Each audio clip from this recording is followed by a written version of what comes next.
Okay, let's get cracking. There's plenty to go through, plenty to have a look through tonight. Looking forward to obviously sharing what's been happening, and what we've got there. So yeah, welcome everybody. This is about sort of celebrating what we've achieved so far, what is there, what we've been doing, working together, and looking ahead to the opportunities that we have that lie in front of us. There are lots about, and we all share that common purpose to grow orienteering, not just in numbers, but visibility, diversity, and impact. It's very much as well a partnership between British Orienteering, yourselves as members, volunteers, partners, clubs. Everybody has a role to play in it, and this webinar is very much about taking everybody on that journey with us as well. Obviously, I'm new in this post, but been around for a good few years now. Rob as well. Rob will chat in a moment as well. But it's about every success we achieve as a sport is built on collaboration, that the passion that everyone shares for the sport, and a shared ambition to grow and become successful and put orienteering where it should be. I'm going to quickly shush and pass you to Rob, just to give you a bit of just give him a bit of background, and introduce himself, and also sort of let you know about his aim for the future within the role as chair. Thanks, Peter. Good evening, everybody. It's great to be with you this evening. And can I start by thanking Peter and his team for putting on this event this evening. It's the first of a series of these webinars where we can get together and collaborate and discuss some of the most important issues facing us in the UK with our sport of orienteering. So let's make this transparent with everybody. We're not always going to agree with one another, but let's get it out on the table. So I'm only going to take up a couple of minutes, just a few thoughts from me.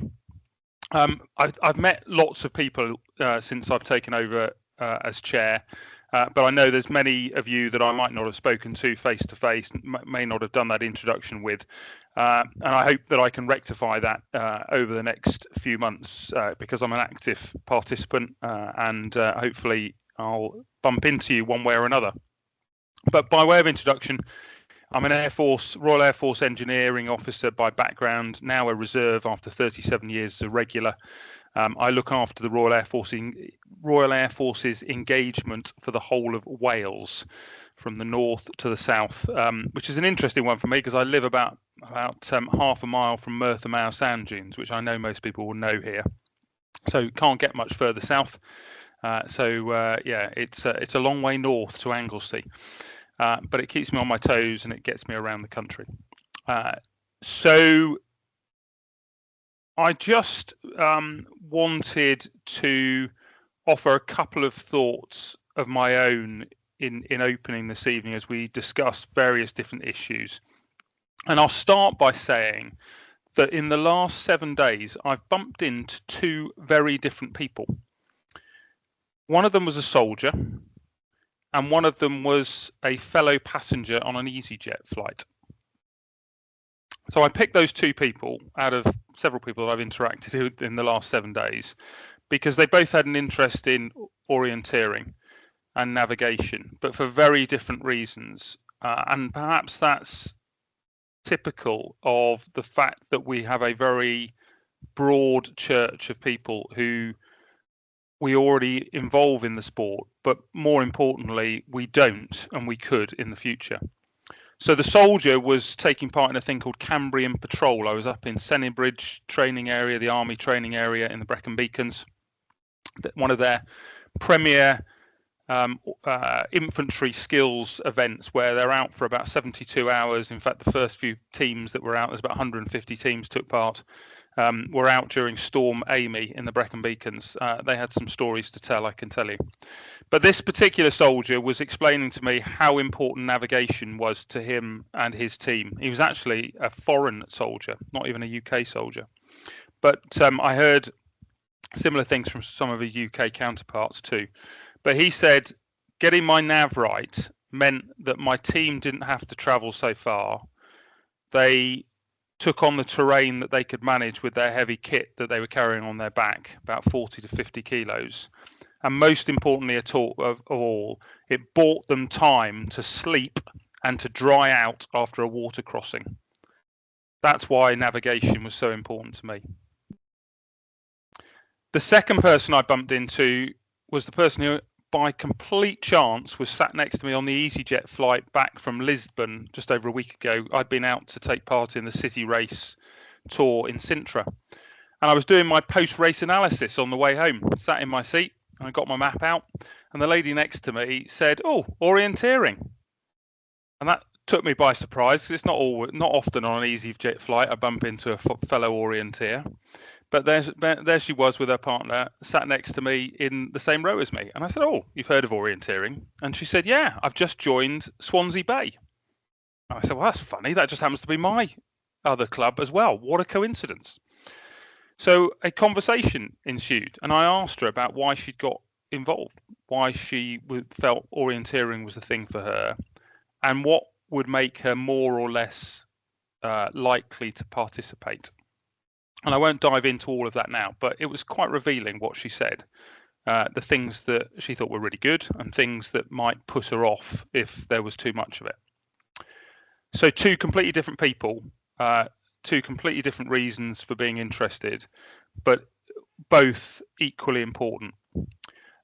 More broadly, when I've had similar conversations over the last 6 months with people I bring up the sport, just in the supermarket, in day-to-day activity, there are some myths out there, and I think we need to bust some of those myths if we're really to increase participation and grow the sport in the UK. I've heard various people say, "Oh, it's just for elite athletes. It's only if you like being in the outdoors and you're an expert in the outdoors." I'm not that sort of person. It's too complicated. How on earth could I ever learn to read a map and do that sort of sport? It's only for kids. It's not for adults. It's just a kids' game, surely. And other people said, "Oh, I haven't got the time to travel to remote forests. I could only do something like this if it was close to home." So you're probably reacting in the same way that I did to all of those questions, those statements. But those are myths that exist out there. And if we're to increase participation, they're myths that we need to seek to address. So what does it mean for me in terms of addressing those? Well, you've seen what Peter's got already in the strategy for British Orienteering, and I'm not going to dissect that now. I support that fully. But I think the things that really stick out for me are accessibility and participation. I've just been speaking about that to a degree. Having pathways for everybody to be able to enjoy, improve, compete, depending on their particular personal objectives. We need to make sure we protect and grow our partnerships, land access, councils, whatever those might be. They're vitally important to the sport wherever we're doing it. And then just that broader raising awareness. Are we all doing that as much as we can every day in tangential ways, in direct ways? We're all advocates for the sport. Let's try and bring that to bear so that we work collaboratively and many voices talking about the same thing. So those are just some of my thoughts by way of introduction. I'm happy to have conversations with people, and I think that's the message I'd leave you with. I'm still on a listening mode very much at the moment, and I'll continue that throughout my tenure. I'm here to listen and soak up all the ideas, all the thoughts from all of you, so that I can make sure that I lead the board in the best way possible for you and for the sport in the UK. Peter, that's plenty enough from me. Back to you. Thank you. Thank you for that. Much appreciated. I'll move on to myself, and then I'll do a bit of introductions as we go through. So for those that don't know, and I might mention this before, I've been involved in sports development for about over 20 years now, various different roles. And those that know me and will have seen as well, I'm also a professional match official for the Rugby Football League. So out most weeks somewhere or other, getting screamed at by several thousand people when they don't like the decisions. So I've got a bit of a thick skin at times, and you need it. But I'm also an active member of South East Lancs Orienteering Club on the committee. So as well as doing lots of other different things, obviously involved with the club there. And I think one of the things, I'm not going to sort of repeat again what Rob said, but it's such one of the things that really gets me and really enjoy about orienteering is just the social connection, and the family orientated aspect of things. If I look at the weekend gone by, my lad that's 7 did the urban around Stockport with Andock at the weekend, and loved it. He hadn't done an urban before, but was shadowed from a distance and did very well, and got over the line. Was very pleased that he became he was the I think he got first place boy on that on the course he did. So he's been very chuffed about that and telling his friends at school about it. And so he's really enjoyed it, and it's just that growth that you can do. I think there is so much great work that's going on. Loads of visible change in social media approach and event formats. That I think that's a really positive, and I think sometimes we undersell ourselves. And hopefully you'll see that some of the information that we've got tonight will show that I think we're turning that tide. Still plenty of work to do. God, of course there is, and there's going to be lots of challenges, but I think you'll see certainly that some of the tide is turning on that. And it's just telling our story confidently. That's something I think everyone can help contribute to. Okay, moving into the information, getting into the core of it. We're also joined as well tonight by Howard, our club sport manager, Kay, our partnerships manager, and Pippa Archer, performance manager. So they will be interjecting as we go through, and I'll save their introductions for the staff bit in a moment as well. So we shall move on through. And as Rob highlighted, we've got the strategy. There is a strategy out there at the moment, and it's all linking back to does this match the strategic direction? Yes, it will be sort of reviewed as Rob and myself are coming through, making sure that it's still adding in the right direction. Sport England funding as well is reviewed in. This current cycle expires in March 27. So we are working across sort of different strategies and making sure ours is fit for purpose as well. So there will be some discussions as we look through that. But as we've put on there, these are the 4 pillars that we're currently working through, and the change in perception, audience, making orienteering visible, accessible, and appealing to new audiences. Providing the foundations for success, so supporting clubs. Lots of work going on with volunteers and the workforce, and making sure everyone's got the skills and the ability for what they need. Engaging experiences, about ensuring every event and activity is welcoming, rewarding, and fun, and how we engage. And we see lots of positivity that's coming there as people are working through, and they're working hard. I think that's the best way to describe. And then lifelong pathways, building the clear routes to stay involved. We know it's a lifelong sport. That's one of the best things that you see. You see a lot of sports where, again, participation drops off, where we've got something where you can stay in it for life and do the sport in your way. So our call to action really is going to be simple. It's about keep pushing forward together and unlock the future potential of orienteering.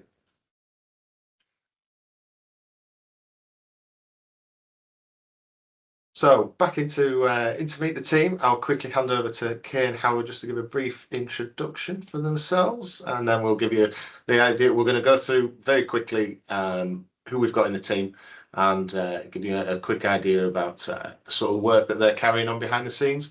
Some people's work's a lot more visible than others, so just to give you a bit of background on that. Kay, I'll go to you first. Yep, thanks, Peter. So as you can see, I'm partnerships manager, which is quite a wide and encompassing role sometimes. It stretches across from kind of partnerships with councils and permissions partnerships to sponsors. As you'll see quite further on with the Quid Games, we've took quite big strides with our kind of backing from a wider market in the past 12 months. You probably would have seen me at some urban event, popping up somewhere, which is kind of my passion and my forte. I only kind of got into the sport having done mountain marathons and kind of long distance mountain marathons, accidentally stumbling across what is now my club, Pendle Forest Orienteers in the Northwest, one of their events in a park 7 years ago, and realizing it was very similar to the and long distance mountain marathons that I was doing, but I didn't have to carry all the equipment on my back, and I was home in 45 minutes, which was an absolute bonus.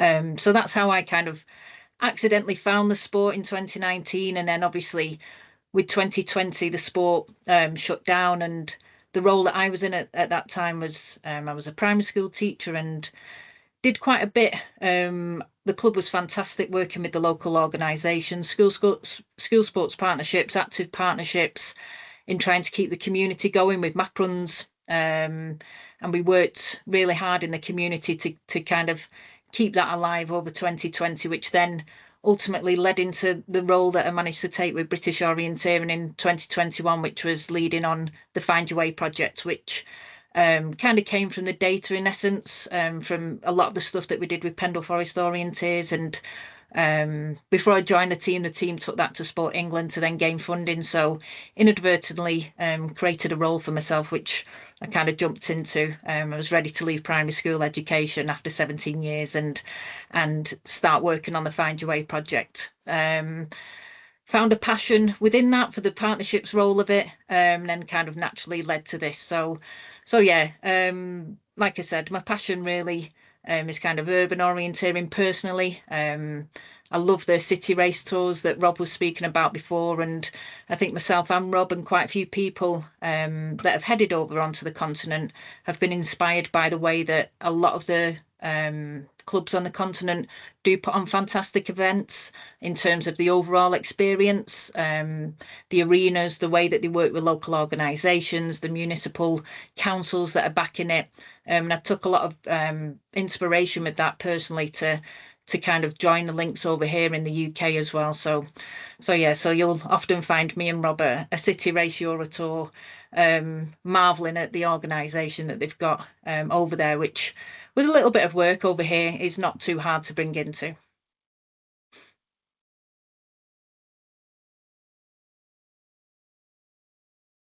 Howard? Yeah, thanks, Kate. And if I can just have a few words. So I first discovered orienteering almost 50 years ago in Kent when I was a scout. I did an orienteering competition, and since then I've had over 30 years experience in outdoor sports development and sort of dedicated my career to increasing participation, coaching excellence, and building sustainable sporting pathways.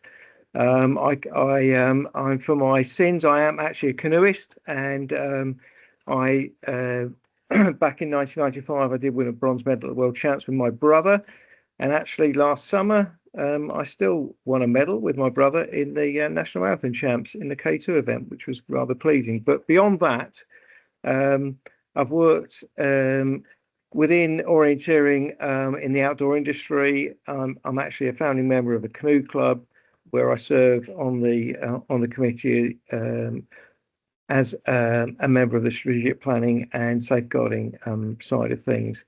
But what I've done over the last 30 years is I've built up a really strong network of national lead sort of connections across Sport England, UK Sport, Youth Sport Trust, Bucks, National Trust, and other governing bodies that help in terms of policy development and innovation at British Orienteering. And in my role, I oversee club support, volunteer development, coaching and e-learning. But I'm really passionate about putting coaching and skill development at the heart of orienteering, ensuring that there's a safe, inclusive and rewarding environment for all members, while streamlining the systems that empower volunteers. And in essence, my personal mission is very simple: is to help and inspire more people to go orienteering. Simple as that.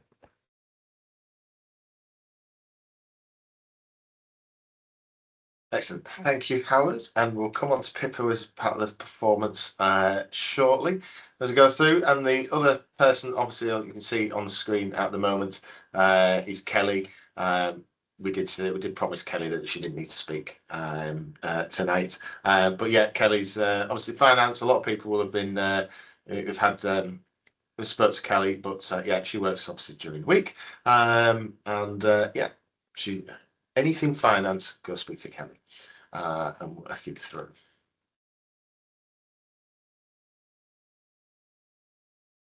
Okay, in the rest of in the office as well, you have Laura and Liz. So yeah, all things administration with us with Laura and Liz. Laura also takes on is leading on Explorer at the moment, so there's been some positive changes on there, which is obviously building with partnerships with community groups, local authorities there to deliver a basic orienteering model. And then we've got Liz as well, that on top looks after all the qualification side of things, supports Howard with coaching, administration, and support with any DBS checks that you may need. Liz will be your go-to person on that. I'm going to save my voice for a little bit here, but one person in the middle that we've given the night off. He doesn't have to present a webinar tonight. Is Joe, but I'll obviously I'll pass over to Kay and Howard for the next bit. Yeah, yep. So Joe, you have no doubt seen him on countless webinars, providing great insights and offering a variety of orienteering subjects. But as Peter says, we're given the night off. He's actually out in Bosnia because he's a wheelchair basketball referee, and that's one of his passions. So I think he's at the European Championships at the moment. And then moving on, Rick. As you can see on the screen, so Rick is really working hard in Northern Ireland, supporting the 3 clubs out there, delivering more training and activities, targeting newcomers, and working towards the outcomes of the Sport Northern Ireland plans.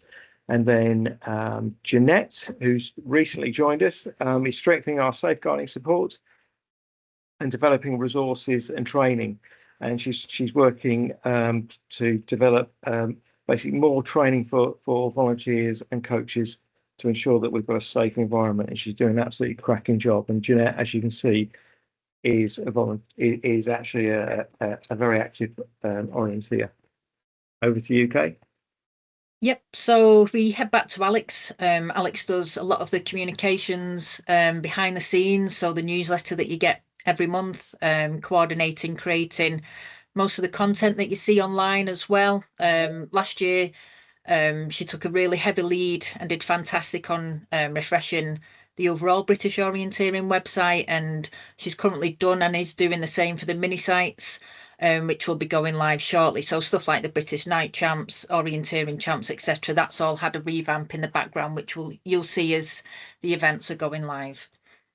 Yes, the British Champs have gone live already, and it's looking head and shoulders a lot better. Gracie and Josh are also on my team. So Gracie is University and Access Officer.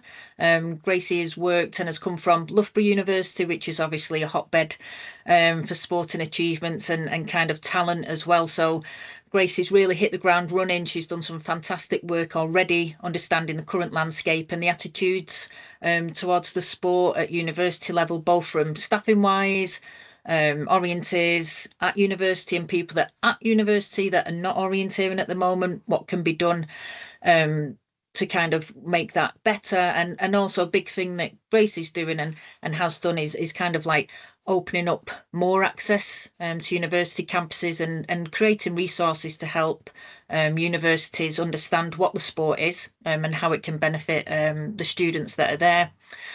She's also took a fantastic kind of lead with the access stuff as well. We've had some really good conversations so far with Forestry England, National Trust, etc. Not just on the permission side, which is obviously the crucial thing for our sport, but also with the event side as well. Some of the stuff that they do in terms of like trail runs on the ground, etc. Linking in potentially orienteering events to these cohorts as well. Josh, as you can see there on the end, he's the newest member of the team. He also sits under kind of my realm.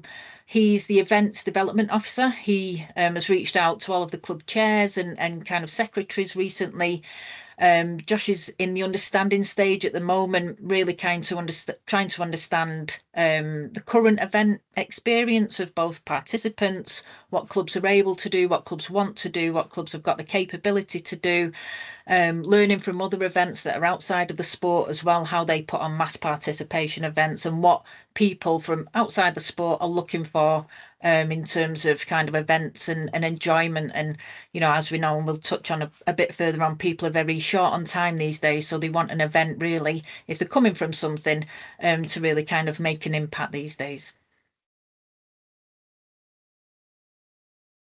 That's on to Pippa. Brilliant. Thanks everyone.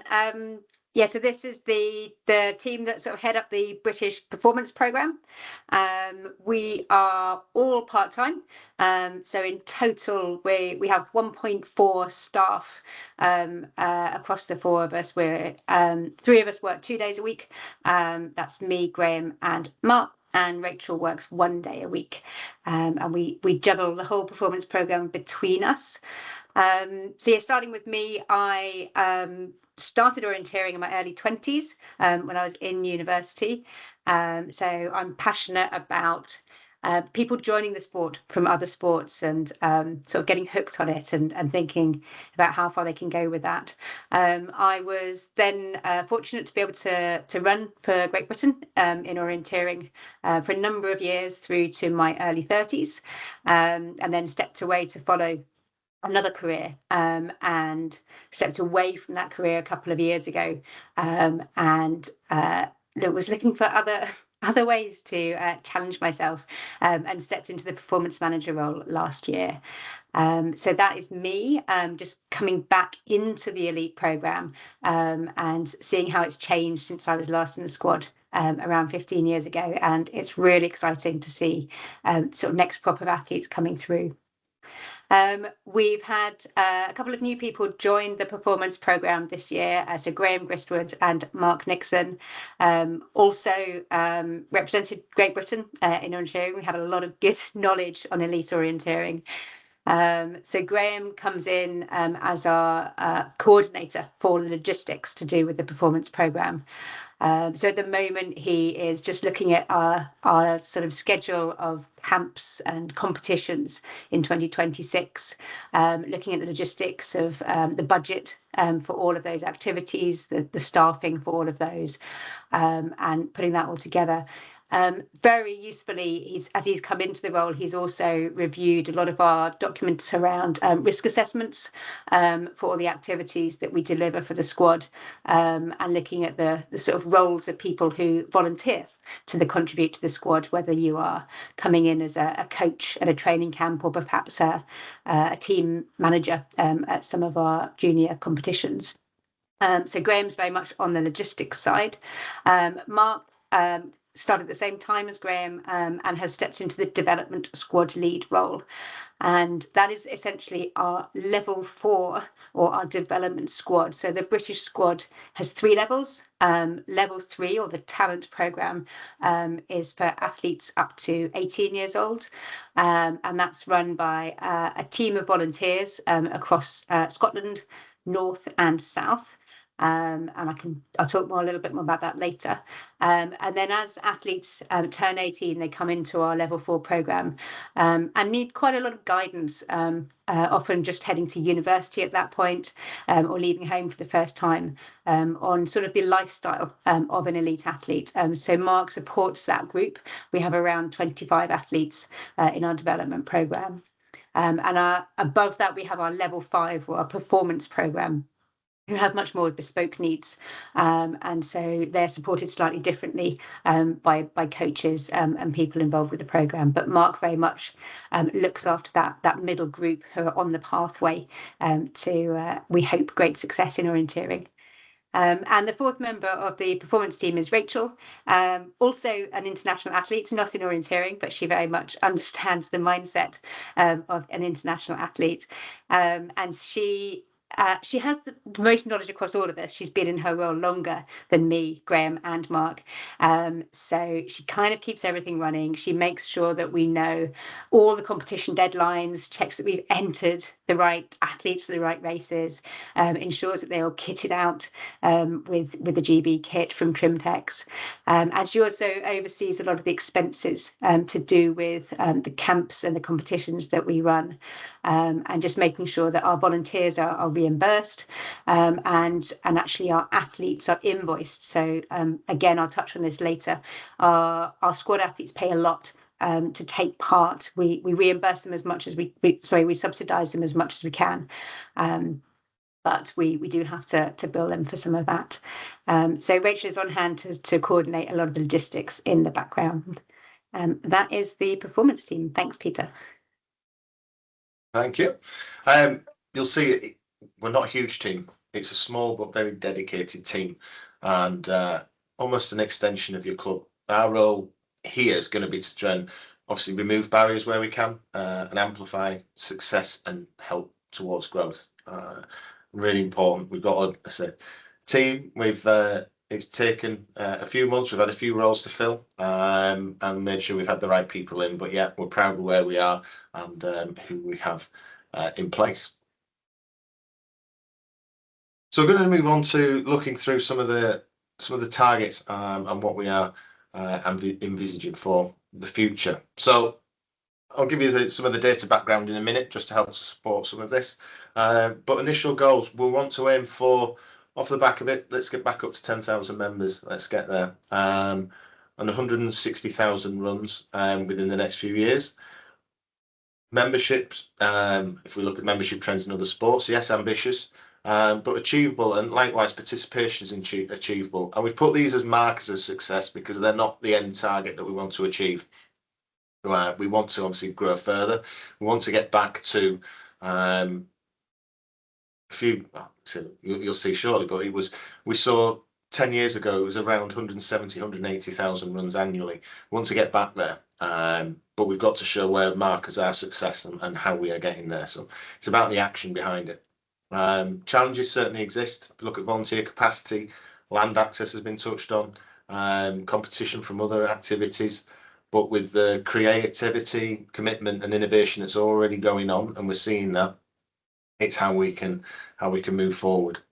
If we think about where there's been growth ever since pandemic, that's come through. But the pandemic, unfortunately, it knocked virtually every sport back. Might as well 10 years. And it's been a steady recovery since for quite a few. And we're no different. If we lost probably about 2 years worth of recruitment in membership, which not only has a knock on your participation, but it again knocks on your volunteer capacity. You'll always have natural drop off, but we didn't get the new people in at that time for obvious reasons.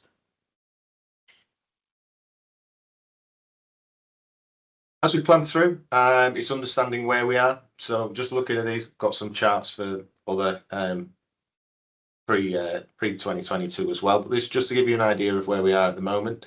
So this was week commencing the 6th, so last week. So the week-on-week comparison of where the membership was, you can see it's very stable at the moment. So yes, not quite in the space of where we were in the same week in 2024, but has been very similar throughout. So membership is stable, but we need to kick on. We need to kick on and see membership coming through. But participation is going to be the first point. If we see participation, more people coming in, more people trying the sport, and ultimately it's the experience we give them will move them into membership. So here you'll see again, this was to the participation to the end of September.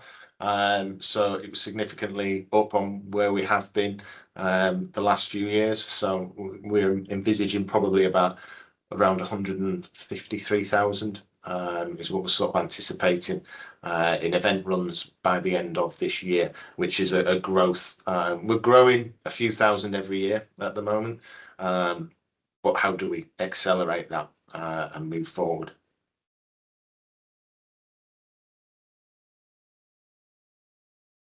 Membership targets. This is the chart of where membership has been and where we hope it to get back to. You can see in the middle chunk where we currently are, it's a very stable line there.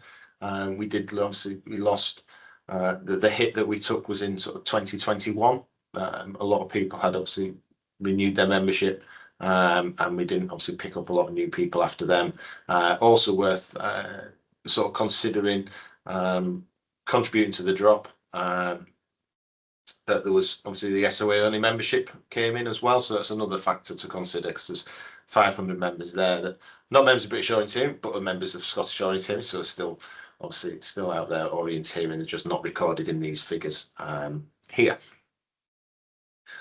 But if we can start to grow 200 members per year, so obviously need to be more once you include the drop off. If we get a 2% growth a year, we could hit 10,000.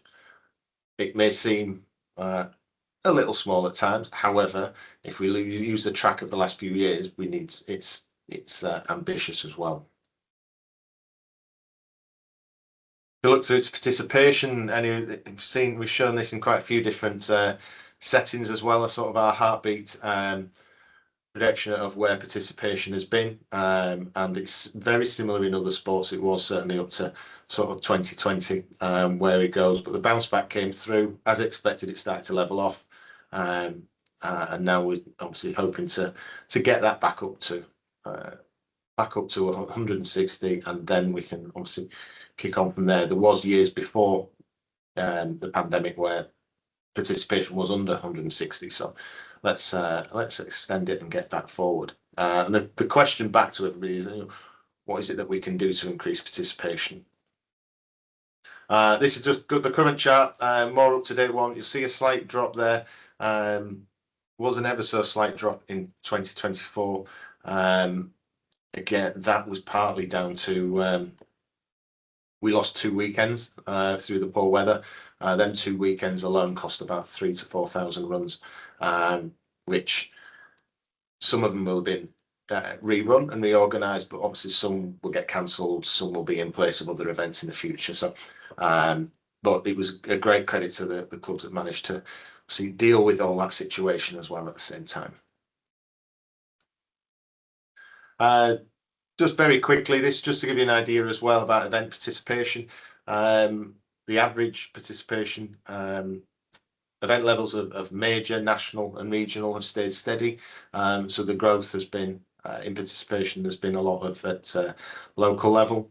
You see here that about 1,500 events have been running this year, with average attendance growing. So there's clearly indications there that people are enjoying the sports and coming along.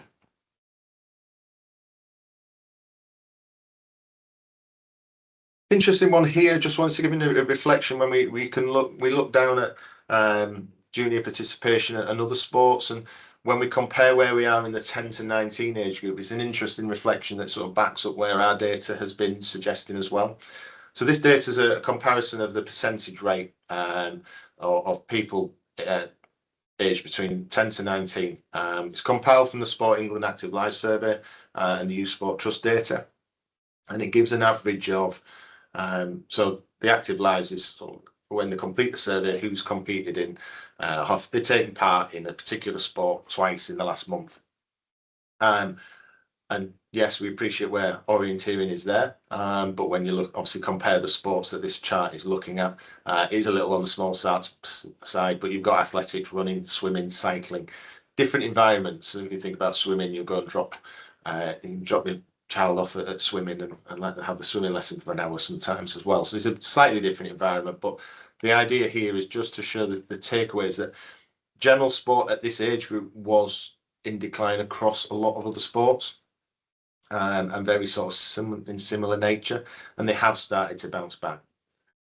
There's clearly a participation gap and an opportunity there as well. So there's certainly significant potential to grow orienteering by raising awareness, access within schools, club pathways, and linking orienteering with popular trends, outdoor fitness, training.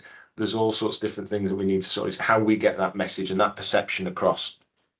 But yeah, the purpose here is to show, you know, we are looking, we do track what others are doing, and how do we get orienteering up that chart, more people taking part. But the dip that we were having before has been a common dip with other sports as well. I'm going to give a bit of my voice a rest in a moment. We're going to look at perception and experiences. And for this, I will pass over to Kay to give an overview of some of the project work that is going on.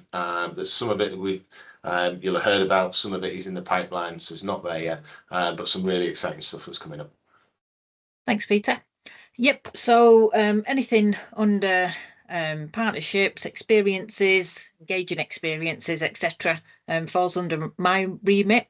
I'll quickly chat about the digital membership in a second. I'll give you a bit of kind of background onto how it's been developed and how we've kind of come to the conclusion that this is a good way to move forward. So it's not replacing any kind of membership, so there's no panic out there. It's just adding a different layer of membership onto there. So for the past 2-3 years, thanks, Pete. For the past 2 or 3 years, myself and Howard have kind of thrown ourselves into the outdoor expo lifestyles and the conferencing lifestyles. So in plain speaking, they are kind of stuff like the National Running Show, for example, or the Outdoor Expo, or Youth Sports Trust conferences, and lots of kind of public facing events where you've got thousands of people, you've got 30 seconds, 45 seconds to speak to somebody, to answer their question. They've come across to the British Orienteering stand. They've said more than likely they used to do it at school, or they've been looking at this and they'd like to get into it, etc. So you've literally got a very small window of opportunity to listen to their comments, concerns, stories, figure out what's best for them, and try and kind of sell the sport to them, or sell a product to them, or sell a membership to them, etc., etc. And after 2 years of kind of having this experience, and kind of myself and Howard at the end of these conferences needing a bit of a dark room after speaking to thousands of people for 8-9 hours a day over a weekend, it's very clear to us that any kind of hard commitment or hard sell of the sport, people take an immediate step back. So a lot of people, especially at the National Outdoor Expo, it's very family orientated. It's a mixture of kind of stalls that are there, brands that are there, and they could be trying to get people to go on an adventure holiday, or selling the latest tent box, or orienteering, or scouts, etc., etc. And so for the National Outdoor Expo, the majority of people that come over are families, a lot of people that kind of tried it back in the day, or trail runners that come over and are interested.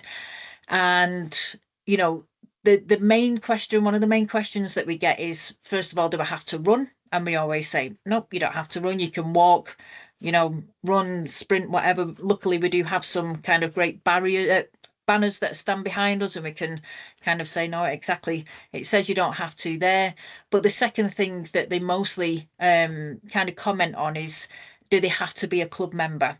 And I think, as Rob was saying earlier on, is, you know, it's that kind of common perception. I think these days, in any kind of way, shape or form, a lot of sport that happens, whether you're joining a football club or a badminton club, or even like the High Rocks club, you have to be part of a club, or you join a club intrinsically. And a lot of kind of the biggest barrier for our sport is a lack of understanding. And then it's that kind of, if I don't really understand it, do I have the spare time and the spare cash to join a club? What does that club entail? So the biggest kind of conversation that we have, and we try and get across to people, is that first of all, you don't need to be a club member to try any of the events. Secondly, there's lots of events that cater, lots of courses that cater for any kind of age and experience within one event. And no, you don't have to be, you know, any kind of member. And we do get the odd question of how much is membership, and then we'll say it's, you know, £15 a year to join, etc., etc., and there might be a club fee. But a lot of the time they mishear us and think £15 a month, and that's really cheap. And then when we say it's a year, they're taken aback even more. But I think the biggest thing, and the biggest kind of learnings that we've had coming back to the digital membership, is that we do kind of like get people to do trails around the expo and kind of find the orienteering flags with sponsor brands, and then we get their information to go into a prize draw. And I think, you know, we just kind of said we need something where people can just sign up to a really simple mailing list. Enhanced mailing list is what it is in essence, as we'll explain in a second, to just kind of pop the details down in that 30 seconds that they've got their attention and just say, listen, pop your details down, choose what you're interested in on the sign up, and then we as an organisation can then follow up after the expo, and then we've got them on the mailing list to then send them tailored information, more information about what kind of boxes they've ticked that they're interested in, whether it's, you know, anytime family opportunities, finding a club, school information. We get a lot of teachers and kind of scout groups that come over and ask to us, and it gives us a way of kind of really tailoring marketing information to them post events like this. The great thing that we're doing in the background with the digital membership, and I'll explain it a bit more in the next slide now, giving you a bit of background, is that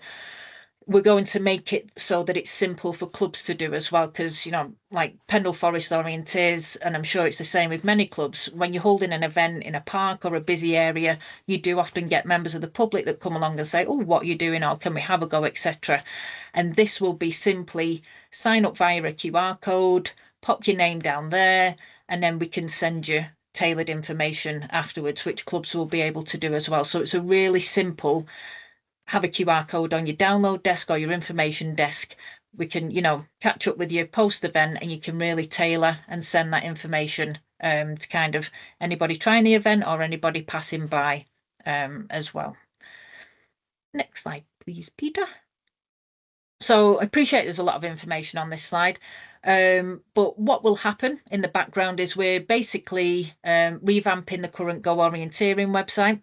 We looked at a different couple of options into where this membership would sit and kind of different sites, etc. And the Go Orienteering website as it stands is a fantastic resource. It's still quite underused and still quite kind of under promoted, we'd say, from our end, from club's end, and there's a lot of really excellent information on there, whether it's kind of explanations on permanent or the map run courses that are on there, or just kind of like the database and the kind of whole back end of it, the gubbins as it's called, as it is. So it made sense just to kind of rework the Go Orienteering website into the digital membership offer. The courses will still remain on the site. They'll still remain in exactly the same format in terms of being able to be downloaded or bought for. Nothing will change in that essence. It'll be able to kind of, we're going to pad out the Go Orienteering site to make a profile page. So if you were to sign up to the digital membership, which is free, by the way, you instantly would have a profile page, which would then say how many permanent orienteering courses you've done. It'll pop up some information from the kind of information that you fed into it on sign up from your postcode, for example. It'll pop up with the next series of events that are local to you, what club is local to you. It'll have some FAQs on there to get newcomers started, etc. And anything that you've picked on your interests on your sign up, which you are able to edit, it will kind of pop up with latest school news or anything that you've kind of clicked that you're interested in, kind of like, you know, GB team or anything news like that. So it's a real kind of informal kind of first step for anybody that's interested in the sport and wanting to learn more to get in there. So as you can see, we've got the QR codes and the instant mobile sign up there, which is really kind of quick. The brilliant thing is that we can nurture people to kind of, the ultimate aim of this hopefully is to get them to participate. And then, as Peter said before, hopefully the more that people participate, the more that they kind of feel that they're able to become a member and want to become a member of a local club. And there will be a kind of a, for want of a better term, an upsell button on the digital membership to be able to join as a full member as well onto there. So we're hoping that this is that kind of bridge into, do I want to find out more? Maybe I want to find out more. This will enable people to find out more in a kind of really low-key, laid-back way where we can still tailor marketing towards them. Next slide, please. So one of the biggest things that we did at the start of the year, which you may have seen, is the Quid Games event. So this came about and has come about from a fantastic partnership with Sports Shoes. Sports Shoes are the biggest online retailer for sportswear in the UK, and they continue to grow.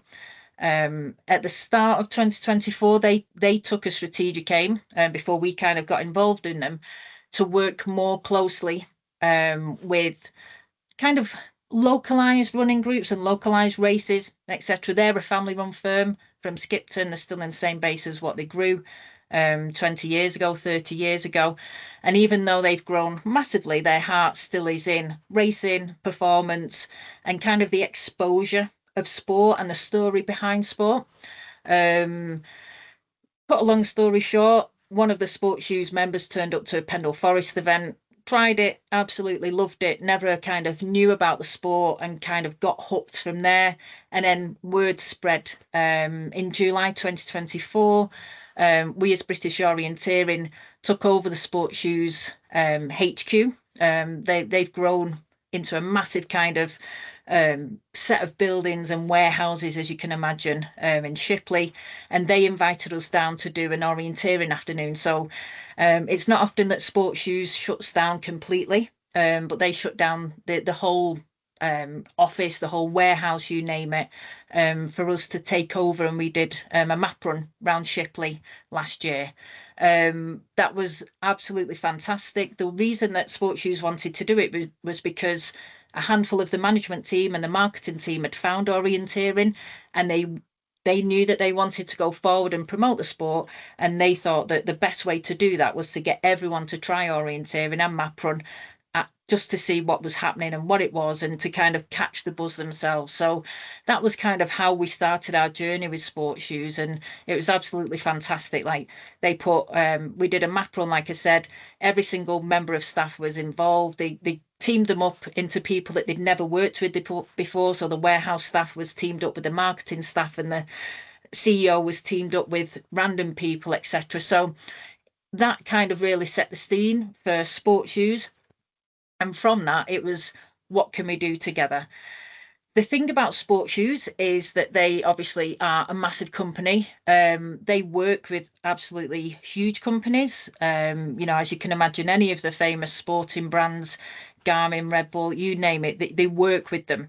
And they wanted to do an event together, which was it was absolutely fantastic. We were talking about Quid Games 1, which was at Broughton Hall. They had use of the area. They'd done lots of trail races there before. They had some end of year budget from brands that had underspent, and they wanted to kind of spend that on kind of putting on the Quid Games event at the start of the year. And that involved brands such as Rab and Scarpa. And we just tried to do something really that was off the hook, something that hadn't been done before, something that was a bit of a different race. The key thing for Sports Shoes at that time, and still is applicable at this time, is that it's not designed for anybody. So it's not designed to support orienteering or sell orienteering. It's not designed to support athletes that are runners or fell runners. It was something that anyone, absolutely anybody, can do, all while putting orienteering on the map. And that's what they say, that they want to do. So that was absolutely fantastic. As you see from some of the media things that we'll show you in a couple of slides time, the amount of engagement that we got from Sports Shoes from Quid Games 1, should I say, was huge. The reach and the pull that Sports Shoes have and the associated brands have across social media is tens and tens of thousands, hundreds of thousands, etc., etc. So from that, if we can just go back to the previous slide, Peter. Thank you. From that, we had some fantastic, we obviously got the GB stars down and involved. Sports Shoes paid for our GB stars to be put up for the weekend, got them lots of kit, got them lots of kind of additional bits and everything. Thankfully for us, the GB stars came out on top on the event. It was a score event for 60 minutes. People like Alistair Brownlee were there, people that were famous from the trail and the fell runners were there. and the GB athletes came out on top. And that's exactly what ourselves and Sports Shoes wanted to happen. We wanted to put the notion out there and change the perception that orienteers are not just bumbling around with a map in the forest. They're actually absolutely fantastic. And I think from that moment on, it opened a lot of people's eyes onto just how elite our athletes are. Not that it was just tailored for that end of athletes, but that was the kind of real thing that we wanted to do with Quid Games 1, was to just put something out there that kind of shocked people into kind of the elite performance end, and really just kind of get a lot of content out there, setting the scene for Quid Games 2. So Quid Games 2 is happening. It's called Storm the Castle. We were approached by the Kendal Mountain Festival earlier on in the year. They'd heard about the event. They wanted the event at their Kendal Mountain Festival, which goes on at the end of November every year. It's a massive kind of outdoor festival, and nothing ever happens on the Friday night. Tied it up perfectly for us. So from then, we've been working hard. Obviously, it's only in 5-6 weeks' time. So again, we've got 15 GB athletes there. We have really kind of not just sold it to the people that went to the first one. Some of those are returning, which is fantastic. We've still got some big names that are coming. Chris Jones is coming back into the sport. We've got Tom Evans, who won UTMB. We've got lots of big names that are taking part, lots of big brands that are supporting, as you'll see in a second. But also, it's been really heavily promoted and kind of like purposely promoted for, first of all, newcomers. Secondly, that kind of younger demographic. As you can see from the entry statistics there, 64% of the total entries are between 16 and 39 years of age. So 66% of the females are of that age category, and 60% currently of the males are of that. And it's that real kind of targeted drive that we're wanting. And people, you know, and we make no apologies for this. People might say, you know, that might be ageist or whatever. What we've got to understand is that, first of all, this event is being backed by absolutely massive brands, as you'll see in a second. These brands are not getting anything back monetary wise from the sport. They just want content. And what brands want in content term are kind of younger, faster, athletic people wearing the brands, showcasing the brands, winning the prizes, etc. So if we're wanting that exposure for one event a year, and we're wanting people to be throwing thousands of pounds worth of prizes in, then we've got to play to their tunes in terms of content. Next slide, please, Peter. So these were some of the images from Quid Games 1 back in January. It seems so long ago now. This is what the Sports Shoes quote was: "The aim of the games is to inspire and encourage athletes of every age and ability to try something new and really put orienteering on the map." So that's what they were, their words, not ours. So these are some of the brands. We've still got a few extra that are on there that have come on in the last few days. So as you can see, we've got absolutely global brands that are backing this. We've also got Morton, which are a really famous kind of gel and kind of supplement brand that are coming on. So as I've just mentioned, these brands, all that they are after is content. They want the pictures, they want the reels, they want all of the kind of exciting imagery that's going on. But also, I mean, and I meet with these brands probably once a week, and we have done for the past 6 months. These brands are really coming on board with the sport as well, and they're really understanding what the sport can deliver, and kind of like a little bit of a sleeping giant. Garmin called it a sleeping giant last week, and it made me really proud that someone like Garmin, you know, and the head of UK marketing for Garmin, called our sport a sleeping giant. And it's by doing events like this that we're actually capturing these companies' imagination.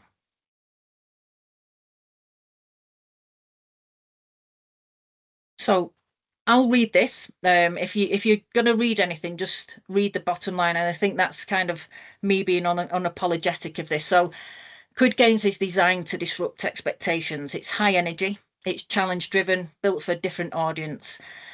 Those drawn to bold, unpredictable events. These are the same people that are engaging with Red Bull cliff diving, trail running festivals, and hybrid fitness competitions. These people are not looking for tradition. They're looking for adrenaline, community, and content. Our strategic aim is to meet them where they are. That means delivering events that speak to their language, appear in their feeds, and offer the kind of madness that they expect. It's a gateway, not just to our sport, orienteering, but to outdoor sport more broadly. We're not asking them to come to us, we're showing up where they already are. And that last line, as I've said, we're doing this differently on purpose. And I think that's really important, just as a last key bit about the Quid Games, is that, I appreciate we will have traditionalists and, they'll say, it's not, what about this or what about this? There's 1,500, there's 1,600 orienteering events that are happening every year. This is something that we're doing different, slightly different, still orienteering. It's still a score event. They still have to get up to, all of the points, etc., if they want to win. But the way that we're marketing it, the brands that we're working with, and the content that we're getting and the places that we're opening up is done differently on purpose. And it's done for content, and it's done for that kind of wow moment. It's done to put the sport on the map.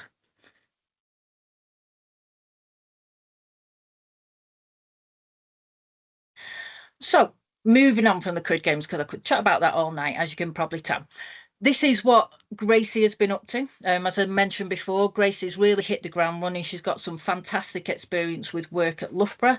But not only that, Gracie, previous working experience has been with internships with fantastic companies like Disney, ESPN, for example. So she's got a real broad range of kind of large companies and how they work, plus getting her own sports off the ground at Loughborough in her own experience as well. So currently, she's done a lot of work in the couple of months that she's been with us. The main image that you can see there is that she's created a resource pack for both universities and university clubs to either promote to students that are on campus what the sport is, or to give to universities that kind of explain more about the sport, in essence, trying to break down those barriers about what it could bring to your university if you allow us to use your campus and put events on, etc. But also, secondly, about bringing clubs in as well. And that's the key thing, is that, we start opening up university campuses and we start opening up these grounds. And as we all know, because we've all done JK sprints and everything and British sprints, university campuses are absolutely fantastic for the sport. So the more work that we can do in raising awareness of the sport is beneficial in many different ways. One, getting students and younger people into the sport, but secondly, opening up access for our wider clubs as well. So Gracie's been fantastic, and she's met lots of universities already. She's G'd up lots of kind of student unions already. There's been a survey that's gone out that she's got a lot of responses to, as well as kind of working with books and kind of sitting on their kind of committee going forward. So hopefully, and the aim is to strengthen the pathways to participation for 18 to 25-year-olds, and just really kind of stem that kind of drop off that every single sport have whenever someone goes to university and they find different way of life. We've all been there, we all understand it, but to try and keep them in the sport, but secondly as well to attract those people that are looking for something different to get into the sport as well.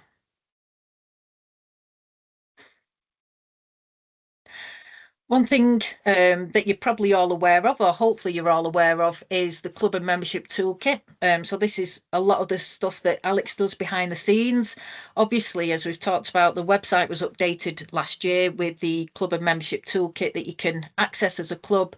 There's lots of great stuff on there, whether it's information on how to reach out to this certain type of group or imagery, etc., etc.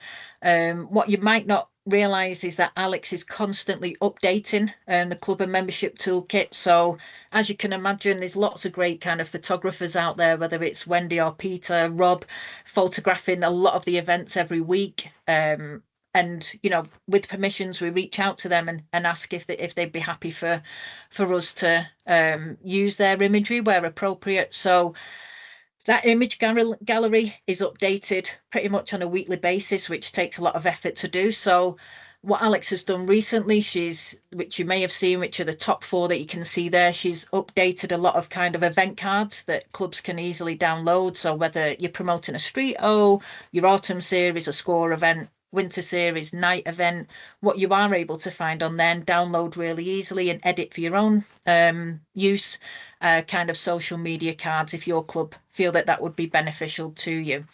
Alex is happily available to chat and explain things. There's lots of stuff that's gone on in previous webinars with the development conference on how you can use Canva, how you can use sponsored ads. It's fantastic to see the clubs taking that on board now. And as I'm scrolling Facebook sometimes, like I'm really happy to see lots of clubs just doing imagery different, doing imagery that's kind of like modern and content. We're moving away from just a random picture of a hill and it says come and do Townley Park, and it's actually got somebody at an orienteering kite, and it's got somebody holding a map, for example. Just those subtle changes. When you think about it, we know that there's an orienteering event and we know what to expect. But if someone's scrolling through your feed, looking at the word orienteering, and they're just seeing a random hill in the middle of nowhere, it doesn't really explain the sport better, well, as good as someone running to a control flag or running with a map. So we've really seen that kind of improvement from clubs in the last 18 months, and long may it continue. And lots of great drone footage we've noticed recently, and lots of good kind of street hole footage too.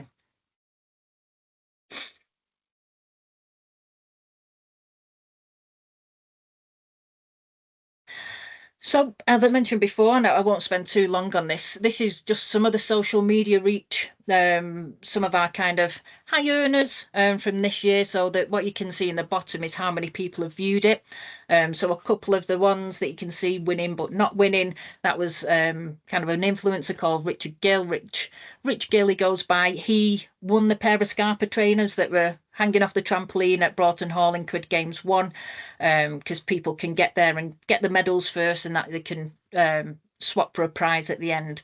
So that had 12,000 views. Another one from the Quid Games had 40,000 views, 21,000 views.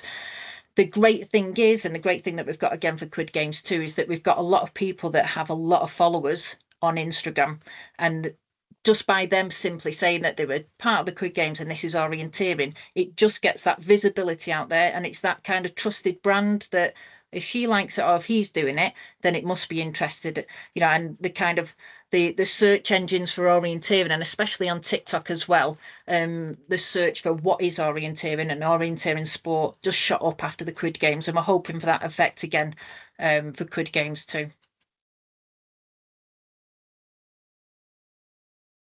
This is just some of our social media growth that Alex has put together.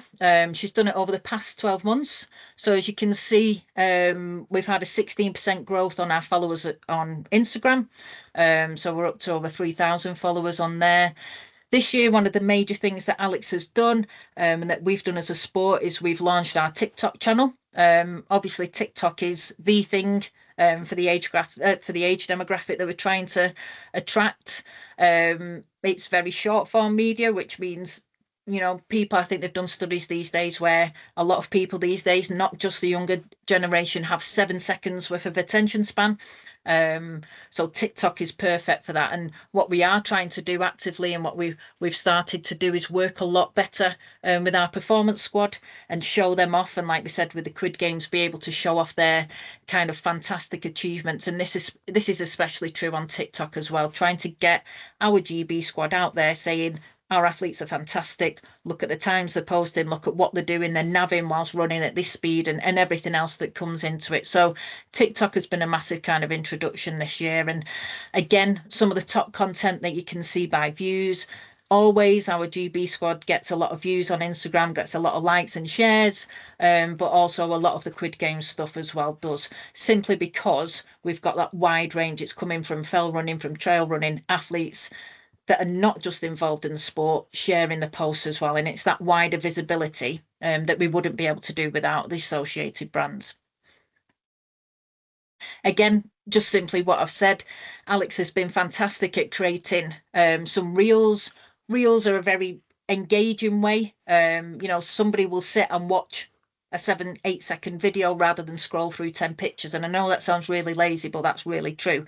So even if you've got 7 or 8 pictures, if you pop them into a reel, which is just a carousel of pictures, people are more likely to watch it because you don't have to scroll anything than just scroll. And that is just an epitome of how lazy that we are as a nation. But that's just the simple tip there. So these are some of the demographics that are kind of logging onto our social media and engaging with our social media.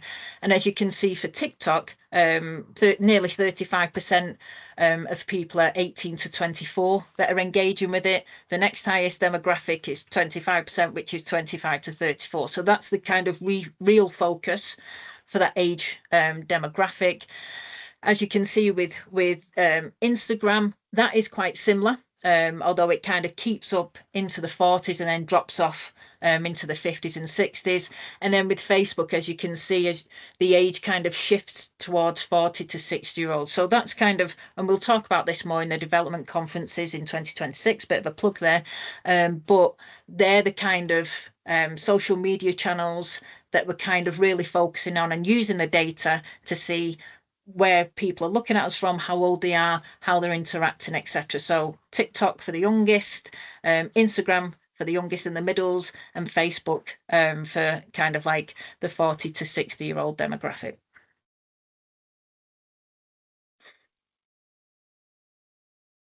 Thank you, Kate. Lots of stuff going on through there, and we're going to touch on a few other different bits in a moment. There was just one of the questions that was just going to come back to that Andy's asked just on Quid Games, and just about obviously what's the follow-on, and when people, would it be different? To quote you here, obviously, would it be a shock if they turned up at a local colour-coded event? Well, the key is, yes, it is going to be a challenge from a high-energy event to a traditional low one, colour-coded, sorry. But the key for us is going to be bridging that gap. And the aim is not just, as Kay's explained, to attract people, it's to open the door to orienteering and show off the sport and get people interested in it. How we engage it and adapt that within clubs and make it that a friendly, focused as people coming across, then that's something that we all need to work together on to make sure. So, and yeah, orienteering Quid Games is one element, but there's a spectrum of experiences, and that's where it comes in with the digital tools as well, that we can tailor a situation, tailor approaches, which people can then obviously engage with and move on from. I think just adding to that as well, Peter, there will be another plug for the development conferences, but there will be a full webinar on the Quid Games and how we engage people and everything. And Quid Games is going to be absolutely fantastic, but what we've actually done is quite simple. We just want people talking about the sport. We want people mentioning the sport in conversation to their friends.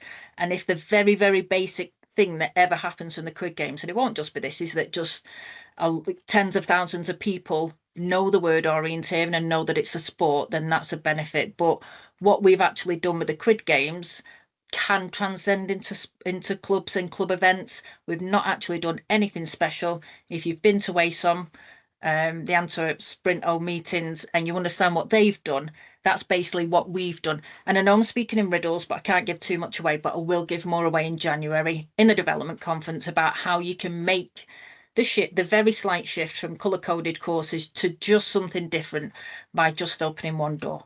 So that's all I'll say. The change in support now. We'll move to Howard to give us a brief overview on what we're doing behind the scenes with coaching. Thanks, Kay, and thanks, Peter. So yeah, moving on to coaching. The way I see coaching is it's the engine of participation, and we have very much embraced the hybrid era with a mix of e-learning, webinar and in-person learning. This has all been driven by the Coaching Advisory Group, a wonderful group of volunteers. We've invested in our coaching infrastructure to create more engaging, rewarding experiences for all participants, and provided a clearer pathway for development, which basically is more reason to join the club and become, hopefully, a lifelong orienteer. You may remember back in 2023, we commissioned an independent coaching review, which engaged many coaches across the breadth of orienteering. And one of the key recommendations from that review was to withdraw from First for Sport, which was the licensing body that we were tied to. So we did that, and on the back of that, we created our own version of in old money, the level 2 coaching qualification, which we've called the orienteering coach qualification. That was launched last year, and things are going really well with that. And on the back of all of this review, we've now introduced our own version of, again, if we use old money explanation, a level 1 qualification, which we've called the Orienteering Instructor qualification. We launched that on the 1st of this month. And we've got 2 versions of this. So the first version is for centres, schools and youth organisation. And the club version will be coming along down the track, hopefully in the new year. We've just got a bit more work to do with that one. But this basically has led to this coaching framework, where we've reintroduced and we've refreshed the qualifications, which have been designed by orienteers for orienteers, and we've ensured that more people can deliver in a safe, high quality and deliver inspiring sessions, which have been designed, as I said before, by the coaching advisory group, but delivered by our fantastic coach educator team. And since the 1st of August last year, the new coaching qualification, we have delivered, we've created 16 new coaches from 13 clubs and within that from 8 associations. So it's all going in the right direction. And then moving on, in terms of really the next level, which is probably the next slide, really, I thought, Peter. We're looking now at sort of what happens next in terms of the performance side of things. So we again undertook another survey to understand what all the stakeholders in the performance environment, that is the athletes, the coaches and parents, would like from a coaching qualification. And the key recommendations from this survey are, and we haven't acted on them yet, but we're still looking at all the evidence, is to reposition performance coaching more as a mentorship role, with an emphasis on interpersonal skills and the importance of guiding athletes, where it suggests that we should adopt a modular approach to the qualification with a balance of professional, interpersonal and intrapersonal knowledge, implementing sort of different assessment models, really, including observations and portfolios to demonstrate coaching competency. And we also need to look at how we can enhance our coach educator workforce by recruiting a team of basically subject matter experts to deliver specific modules. These qualifications have basically been designed, or will be designed, for flexibility, growth and inclusion, which we hope will create clearer pathways right from instructors right through to clubs, right through to performance at all levels. And really the aim here is really simple: to create more coaches, to be better supported, delivering great experiences and helping more people to fall in love with orienteering. It's as simple as that. I think it's over to Pippa now. Yes, moving on to performance program, and Pippa's going to give us a brief insight in the next couple of slides about what's some of the work they're doing there. Thank you, Peter. Thank you, Kay. Thank you, Howard. Some great mentions of performance orienteering and elite orienteering in there. So yeah, we head up the performance program, and just thinking about what all of you out there are sort of your engagement with the sport of orienteering is often very much at the club level. You might have some club coaching, some club training going on. You might be involved with local junior squads. We have athletes out there who are aspiring to be the best in the world. We have had world champions on a number of occasions. So the performance program exists to nurture those athletes through, as they come up through the clubs and through the regions, and aim to represent Great Britain at the World Championships and the European Championships at junior and senior level. So we partly exist to provide a structure for those athletes to support them as they achieve those goals. But I think it's important to say that we also exist to inspire others. I think it's really exciting when you see junior athletes, just how excited they are to see the elites at competitions, have their prizes presented to them by some of our British team. So it's a really important component of having a British team and providing funding to a British team, is to inspire, and not only young people, but people who are discovering orienteering for the first time. And asking, what's it all about? That we have those images and those videos of our elite athletes performing absolutely at the pinnacle of the sport. So you can see here, these are our stated aims and objectives of the performance programme. We do aim high. We aim for medals and top 10s at the World and the European Orienteering Championships. And we punch above our weight if you look at the resources we have and the capacity we have to provide support for elite athletes in the UK. And that's partly, that success is partly due to incredible hard work and dedication from the athletes, but also a lot of input from volunteers. I've mentioned we're at 1.4 FTE in the programme. We absolutely don't deliver the whole programme ourselves. And there's a whole army of people out there, many of them I'm sure on this call, who support the performance programme.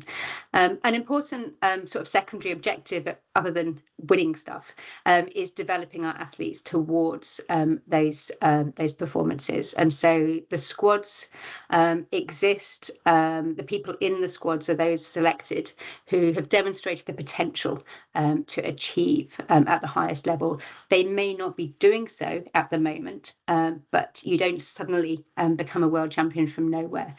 So we very much provide a structure and a pathway for athletes. Probably over a decade is what it takes to build up and become to perform at the world stage. It's not all easy. So Peter will just go on to the second slide that we have on performance.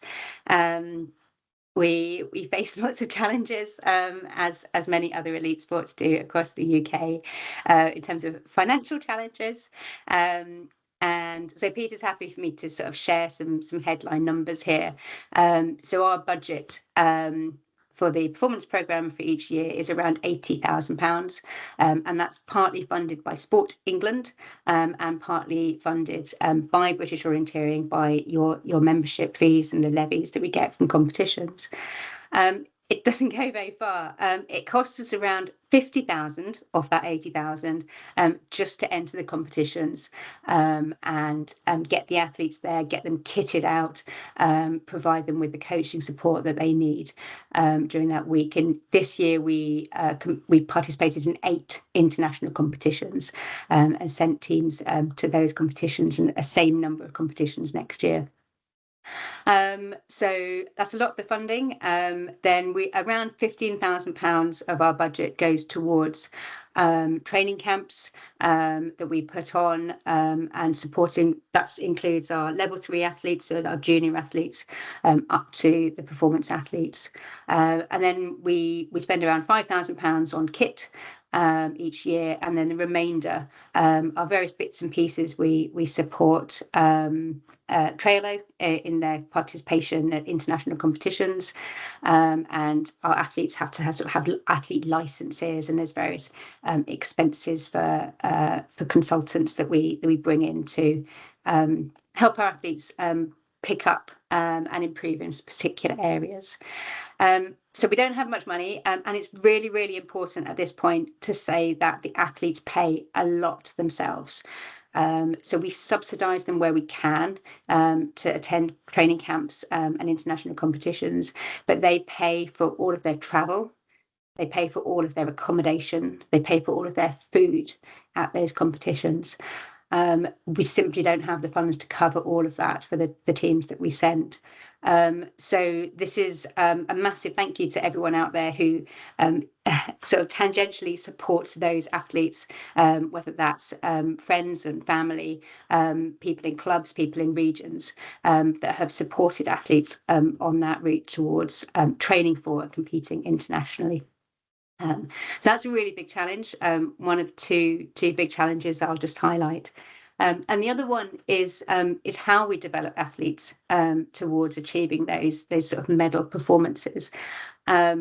The senior British squad is around 40 athletes, but they don't exist in isolation. They need to be pushed by other athletes across the country, turning up at elite races, trying to beat the squad, pushing them to be as good as they can be, pushing them to be better. So a challenge for us is we don't have the resources to support all of the elite athletes or aspiring elite athletes out there who are not members of the British team, but they're crucial. Absolutely crucial is the athletes who come up through the talent programs. We have around I think it's around 80 athletes supported in the junior ranks through talent programs. And not all of them will make it into the senior squad, but we want them to carry on engaging with the sport. This largely comes into Gracie's role as the university officer here. They are people who are organising events, people who are planning events, mapping new areas, coaching and mentoring other athletes. So it's really important for us that there's sort of a wider group of athletes who are engaged with the elite side of orienteering. And I include older athletes. I'm seeing a massive increase in people who are maybe beyond the W21E age groups, but want to improve and improve their understanding of technical orienteering. And then they have the capacity to pass that on either to other people in their clubs, maybe young people coming through, maybe enhance some of the training opportunities that are happening at clubs. Do you have a coach? Do you have someone who's trained as a coach, someone who's got input from the elite side of the sport and to take it across to others in your club? So this really ties into the goal of increasing the participation, that as we bring in more people engaging with the sport, it actually sort of brings in more people who can challenge our athletes and push them to be the best as possible. The bottom there, we've just listed the performance weekend. We have in 2 weeks' time, the squad are coming together to plan for 2026. We will let them out in the forest and do a little bit of training, but we have lots of other training camps for that. And this particular one is to celebrate what they've achieved in 2025 and look ahead to next year and to the future. We have athletes coming through who will be peaking in sort of 5 to 10 years' time in terms of their orienteering. But it's important that they see a pathway to achieving that. So there'll be lots of discussion and support for the athletes as they think about what they need to work on next in the next few years in terms of their orienteering. I'm really excited about that because it's orienteers are really smart, and so we always get fantastic discussion engagement, and we throw it back to the athletes a lot. We ask them what they want, so that should be a really exciting weekend. That's a summary of where we are with the performance programme. Thanks, Peter. Thanks, Pippa. Really insightful there, and also Howard and Kay as well for the information and such. There's been lots that's been lots sent out. This was one of the challenges, is trying to see what can we include, and I'm sure there'll probably be other things, and we'll say if there are questions about other areas, do get in touch. I'm going to run through a few of the other different areas that are obviously important and things that we are working on in the background. This was looking through the governance aspects of things and some of the frameworks that we operate to, which are important obviously for the governance of the sport, and such. So certainly there's safeguarding, regular Sport England reporting, the anti-doping framework, diversity inclusion. There's action plans being created and will be signed off this month as well for what our plan is in there. So there's lots of things that go on in the background and such. You can find a lot of the policies on our website and such, but I'll just touch on obviously safeguarding. We mentioned Jeanette came in early on this year as well, doing a great job of working through. She's got really good passion for everything and trying to really enhance the environment as well and raise the awareness there. So do encourage the message to go to take back within your clubs the safeguarding and all the other sessions that will be at the development conference. really engaging and really just help to create that confident environment that people can come in and flourish in. Really wanted to highlight this one as well tonight for several reasons. A really important bit of Joe Firma-Worrell, as well as delivering webinars, has been working really hard behind the scenes to get the Safety Advisory Group up and running. The concept emerged during during a review of groups and committees and the development of the new digital reporting form of how it was actually being used and what could we learn from it, importantly. The form itself can be used for anything from environmental to access, safeguarding and safety, but it's obviously what we do with that next, and this group will be essential. I'm really grateful for those that are involved in the group to really put a really good marker in how we make the sport safe for everybody and learn lessons from things that have happened. It'd be amiss for me not to mention obviously the recent sad events at the World Games. It just highlights how important we must take safety. And as I say, this group's going to play a really vital role in that area. The performance team have already taken some different action in overhauling the risk assessments for squad activities and working closely again with Jeanette to support best practice for the GB junior and senior squads. And how we obviously develop that, and we are still learning from that. It was only just over a month ago now, the sad incident, and there will be work done over the autumn as well within the team to make sure that we're approaching that in the right manner, and we learn things as well as we get more information from the IOF. Safety is not just a process, though; it's a shared responsibility that we have to protect and support everyone that's in orienteering. So really important, and yeah, I think one of multiple key groups in the sport, certainly not to be underestimated, the vital role that everybody plays. Just a very quick recap in line with, obviously we have our mention about the 4 pillars with part of the strategic plan, the caps of the members, and how many runs.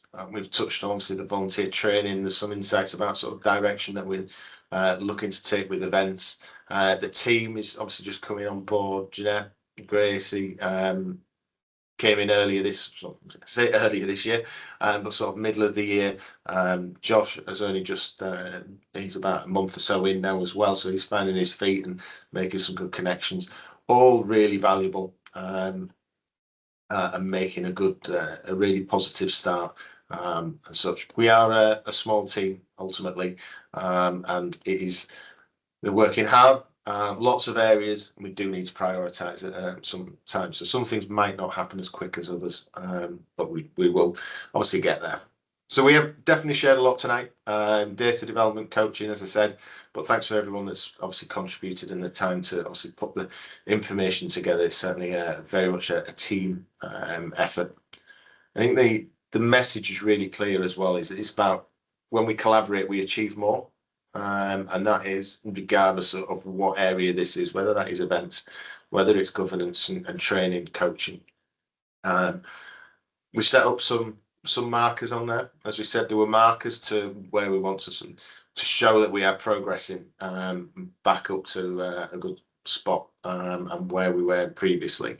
And also it's our full intention to report back again, hopefully in about another 12 months and highlight the progress, show where we're going, report back on things. I'm sure there'll be lots of things that we've learned, had feedback, and that's really important to reflect and see what we can do, and hopefully we can start extending some of them figures a lot further and say that 160 is achievable within 2 years and not 3, and let's push on that way.